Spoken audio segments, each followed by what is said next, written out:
Rev up your engines!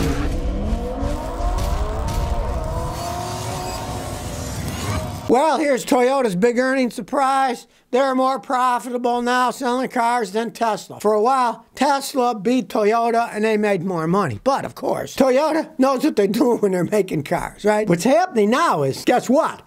People are realizing, gee, we don't really want these electric cars. And of course, their sales are going to start going down because people are going to realize the inconvenience of them. They don't work right. There's no place to charge them up. There's no place to get them fixed. The insurance costs more. The tires wear out twice as fast and cost twice as much to replace. A lot of stuff people are finally starting to realize, right? Toyota did that big thing where they said, we're not going to push into EVs right away. They're saying hybrid cars and plug-in hybrids are better than the full electric cars as it stands today. And they're probably right, because hilariously enough, Jim Farley, the CEO of Ford, what did he say the other day? Well, we're going to do more into hybrid cars. You know, we're not going to push into electric cars as fast. And you know why he's saying it?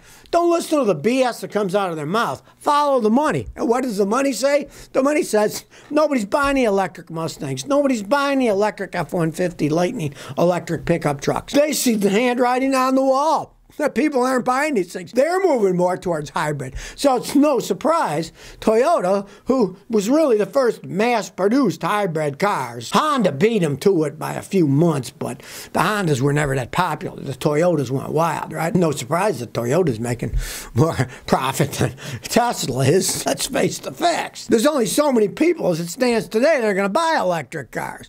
He's going to hit a glass ceiling, and then it's really going to hit it. Okay, here we go with dealers ripping people off. Two separate Ford dealers sold custom-ordered Mavericks to other people. The people ordered them, and then when they finally got them, they sold them to somebody else who paid more money. One guy, Alan, says, and I quote, "My truck arrived the week of May 15th, and when it did, the corporate office said, wait a couple of weeks before picking it up so the dealership could check and clean it. Then he called 2 weeks later and found the truck had been sold to someone else." And it happened at two separate dealers, at least two that we know of, right? Let's face the facts. The salesmen are on a commission setup, right? The more they sell, the more money they make. So if some guy comes and says, I'll take that Maverick right now and I'll pay you $10,000 over invoice, and the other guy had already custom ordered it, well, they sold it on. And of course, Ford said, oh, we'll make it up to him. Yeah, who knows what they're going to make it up to. The guy was waiting a long time.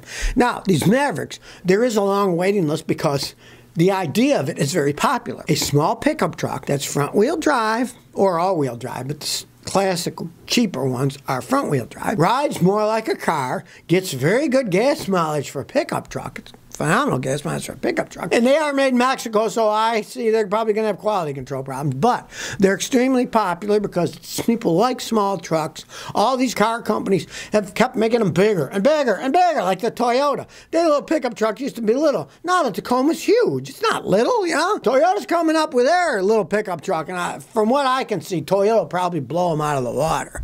Because if they have Toyota quality versus Ford quality made in Mexico, I can certainly see Toyota selling a heck out of these little bitty pickup trucks, right? But for now, Toyota doesn't have one. So if you want a small pickup truck, people like the Maverick. I've driven them. They are fun to drive. They ride good because they have a much better suspension system than a conventional pickup truck.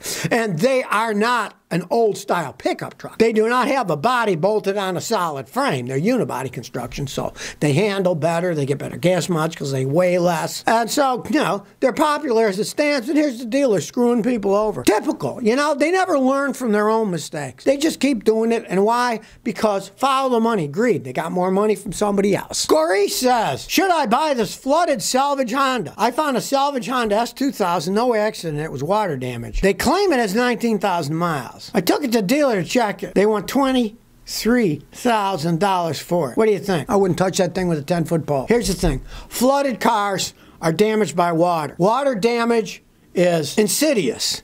I had a customer with a Volkswagen in Houston. It had water damage, and the car's electronic system completely failed. 3 years later, he changed the fluids and everything, and he drove it for 3 years. Then 3 years later, the entire electrical system went out, and he took it to the junkyard. I started fixing stuff, and I said, yeah, fix this. Now there's something else wrong. And then he said, oh, didn't I tell you 3 years ago water came in through the windows from the top of the car? That's how deep it was. I said, you should have told me that. You wouldn't have wasted money paying me to try to fix the stupid thing. I would have said, get rid of it. And it was salt water, too. That's the thing. Let's say your car was a Hurricane Sandy car. Salt water destroys them. And it can take years because it insidiously eats through all the electronics and the wiring and everything. And there's miles and miles of wiring. I would not touch that car with a 10-foot pole. And the price says something. They want 23 grand for an S2000 with 19,000 miles. Those things are going for 40 to 50 grand if that's the real mileage on it. And the reason it's low is because it was a water salvage car and it's probably an endless money pit. Do not buy that car if you value your money, unless you want like a bird feeder to park in your front lawn and look at it, because I can guarantee you it's going to have problems in the future from being flooded. If you buy it, they're going to give you a thing that says as is, no warranty, right? QC Gaming says, my power steering pump groans after I changed the fluid. I got a Subaru 2009. I had the power steering fluid changed. The pump was fine before, and now it jerks and vibrates when I turn the wheel and makes noise. I thought it had air, but it doesn't go away. You gotta make sure you use the same stinking fluid that came in the car. You do not want to mix power steering fluids. So you want to make sure you got the Subaru fluid for it. Because if somebody used the wrong fluid, that's exactly what's going to happen. Subarus, and especially Hondas, are really prone to that. Pray somebody didn't put the wrong fluid in, because if you put the wrong fluid, it will destroy the pump and the rack, which costs a small fortune. That's why you want to use the right fluid when you change stuff like that. Wrong fluid can do stuff like that. That's the only thing that makes sense to me, is that they probably use the wrong fluid, because if you replace one fluid with another, it's not going to make a jerk in the power steering pump. All it does is put pressure, and the dirty fluid will make it worse. Clean fluid would make it better. Like a dirty automatic transmission, yeah, sometimes you change dirty fluid, put in new, it slips. Well, it's different than power steering. Any dirt in the power steering is bad. You want to get rid of it as soon as possible, because it'll cause leaks and stuff, right? Putting new fluid isn't going to wreck anything unless it's the wrong fluid. Well, there's a big financial crisis brewing over offshore energy creation from windmills, right? Wind's always blowing out in the ocean most of the time, right? So you get more energy that way. But of course, it's far away, 4 to 6 times as much to build them out in the ocean. Then they got to put giant cables in, run the power up. You saw Siemens lost billions of dollars when they said, gee, our offshore oil stuff, it breaks more than we thought. We have more problems than we thought, right? And then they come up with these ridiculous figures, the wind turbine people. Here's what they say. Offshore wind power potential off the coast of the mainland U.S. is estimated at 4.2 terawatts, 4 times the entire capacity of all types of generation operating today. Yeah, what if they put one of these mills around the entire border of the United States that's on ocean water? I mean, come on now, you know that's never going to happen. These guys are living in La La Land. Already, interesting enough, they're starting to build this big power project off the coast of Rhode Island between Block Island and Martha's Vineyard, Massachusetts. They're building a whole bunch of them, and I saw them on big ships, putting the big bases on the ships, which then they sink into the ground, right? Well, that was phase 1. Then they were going to make phase 2, and the Rhode Island legislature already blocked phase 2. They said it costs too much money, there's too many problems involved, we're not going to make phase 2.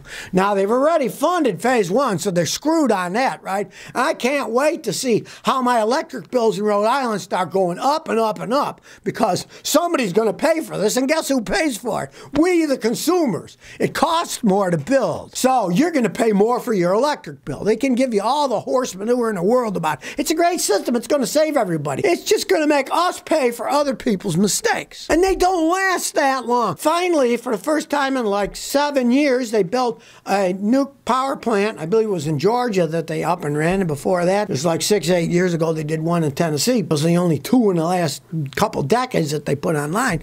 Those things have a lifespan of 60 to 80 years, the nukes, right? These windmills, hey, you're lucky if you get 10, 12, 15 years out of them and they fall apart. Then they're out in the ocean, they cost a fortune to fix, right? So what's happening? It's already started to unravel. As the news story says, this month has seen a disastrous number of canceled and abandoned offshore wind deals, which erased billions of US dollars in planned spending. There is the crux of the matter. Planned. The best laid plans of mice and men often go around. When they say, we're going to plan this, don't put your money into it. Who knows? There's that Spanish company. It's selling a whole bunch of its assets, which are mainly wind turbines that are just in the process of construction. They're not built yet. right? But they're trying to unload them because they say, oh man, these are going to be money losers. Let's sell them where we can. Well, some fool will buy the things, right? This stuff is starting to unwind. It's the giant scam that it is. And as it stands today, 9.7 additional gigawatts of offshore wind and the possibility of being canceled. In the United States alone. So much for wind being the savior. It's just another boondoggle that corporations are pulling on politicians who don't know their rear end from their elbows. They just jump on the bandwagon. Well, it looks like the offshore wind bandwagon wheels are starting to fall off. So if you never want to miss another one of my new car repair videos, remember to ring that bell.